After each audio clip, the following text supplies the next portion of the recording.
Here's what successful looks like from the outside: a good job, stable income, responsible choices, people who depend on you and you don't let them down. You show up, you perform, you deliver, and nobody looking at your life would say anything is wrong. And that's the problem. Because you're not looking at your life from the outside, you're living it from the inside.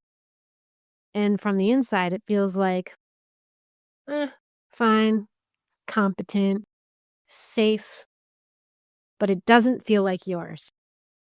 There is a version of success that looks exactly right on paper, but costs you everything that actually matters to you. And unfortunately, a lot of women in midlife are living that right now. Going through the motions of a life they built, all for the right reasons, but wondering why it never feels like enough. Wondering if this is just what it feels like to be a grown-up. Well, it isn't. That's not maturity, that's resignation. And today, we're talking about the difference and what to do with it. Welcome to the Love Your Naked Ass podcast, the Midlife Rebellion edition. I'm your host, Kimberly Riggins, health and life coach, holistic nutritionist, and your go-to bullshit detector for all things midlife. If you've ever rolled your eyes at the phrase aging gracefully, you're my kind of rebel. Because midlife isn't about slowing down. It's about showing up, speaking up, and maybe flipping a few tables along the way. So grab your coffee or your cocktail. I'm not here to judge. It's time we raise some hell, laugh a little, and love our naked asses again. Let's do this.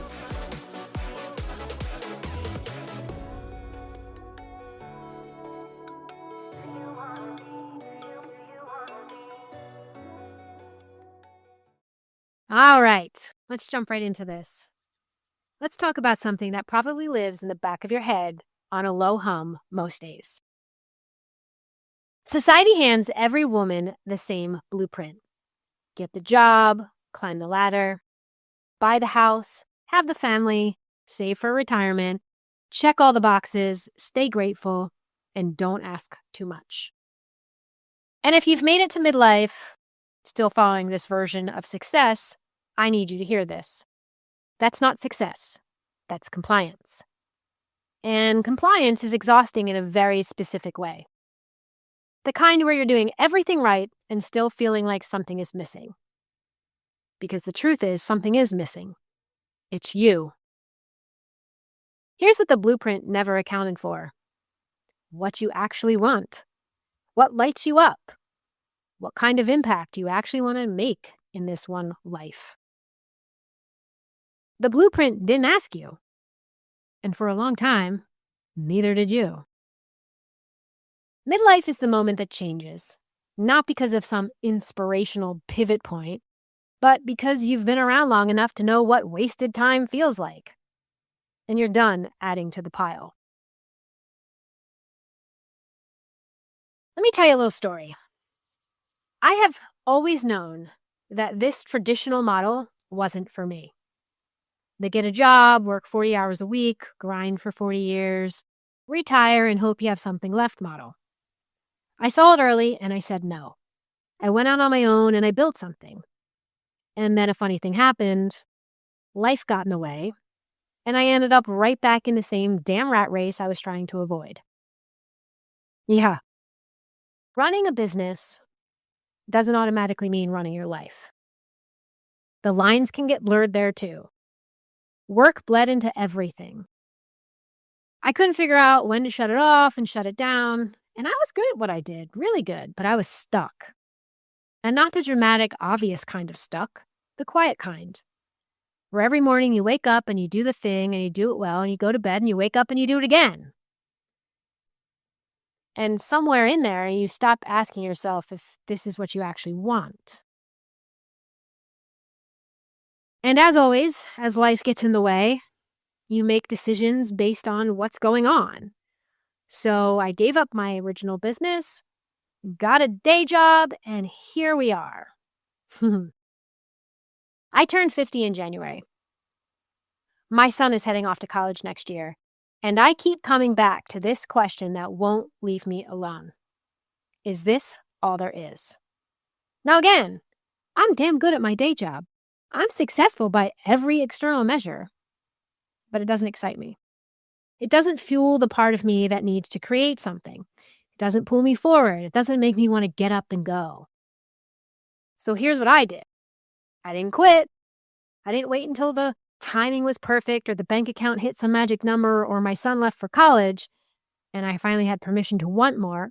I kept the day job and I built this podcast, my Substack channel, this community. Because here's what I've learned.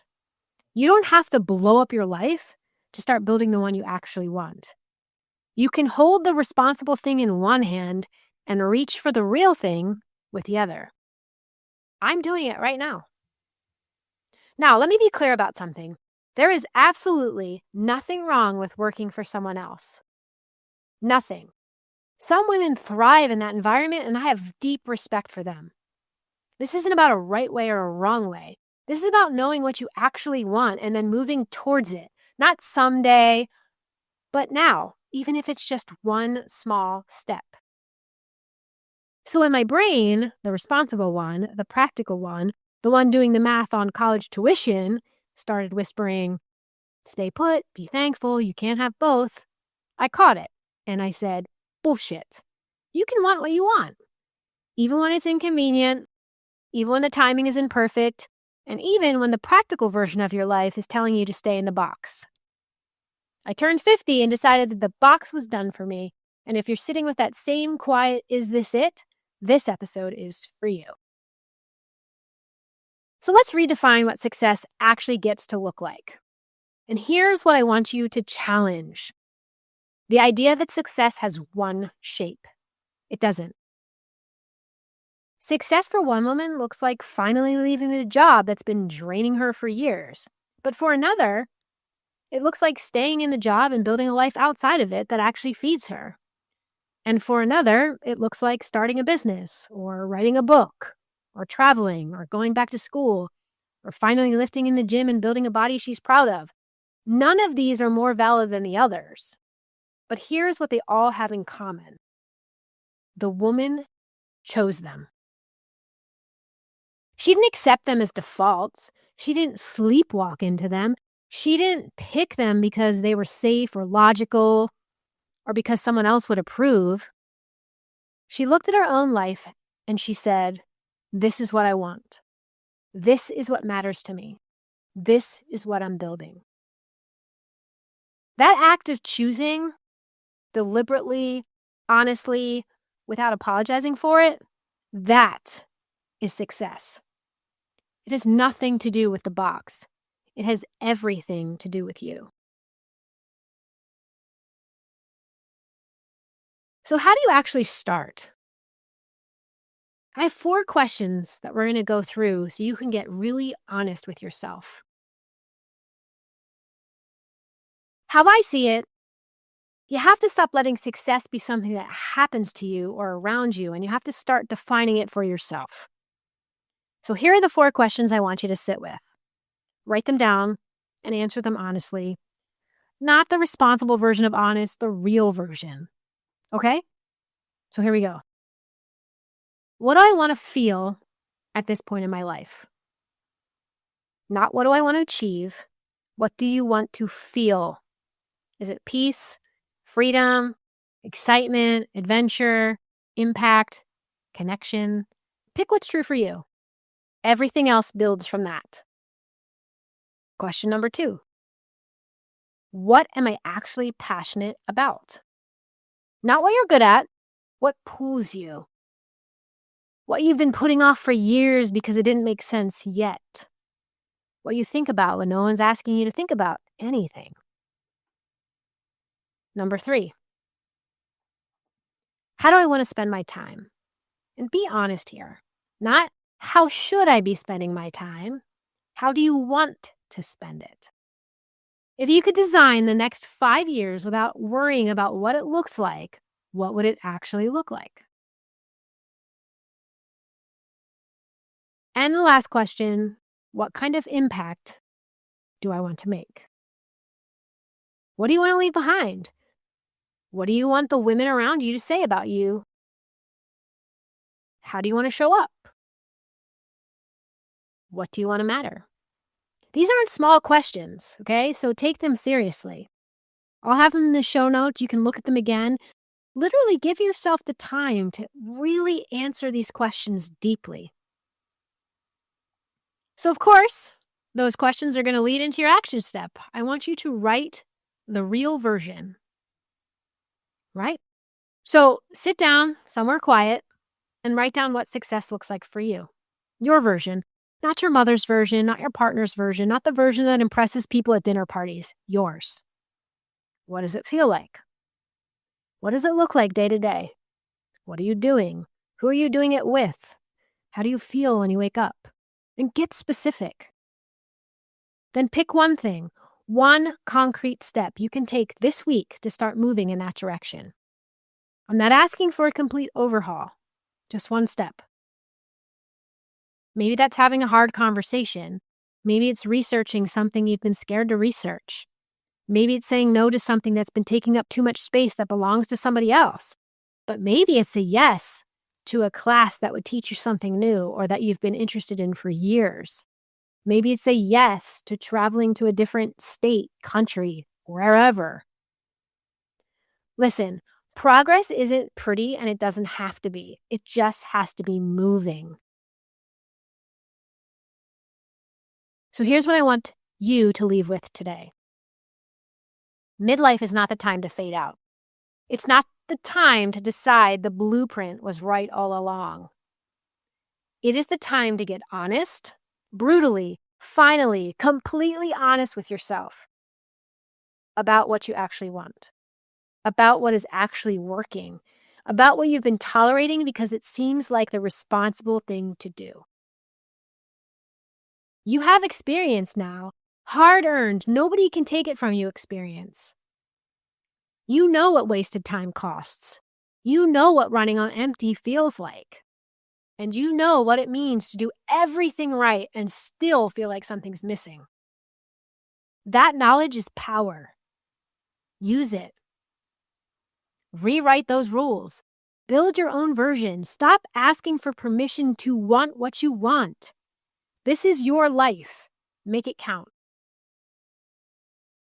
All right.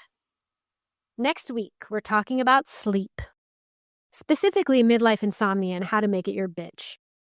So if you're lying awake at 2 a.m., staring at the ceiling, hot and cold at the same time, legs doing their own thing, wondering what the hell happened to the woman who used to sleep like a rock, well, you better listen in because this episode is for you. We're getting into what actually is driving midlife sleep disruption. And it's not just stress. It's not just caffeine. And the answer is not just go to bed earlier. We're talking hormones, the vicious cycle your brain creates when you're frustrated about not sleeping, and the no BS shifts that actually help. Make sure you're subscribed. You're going to want to listen to this one. I'll see you next time.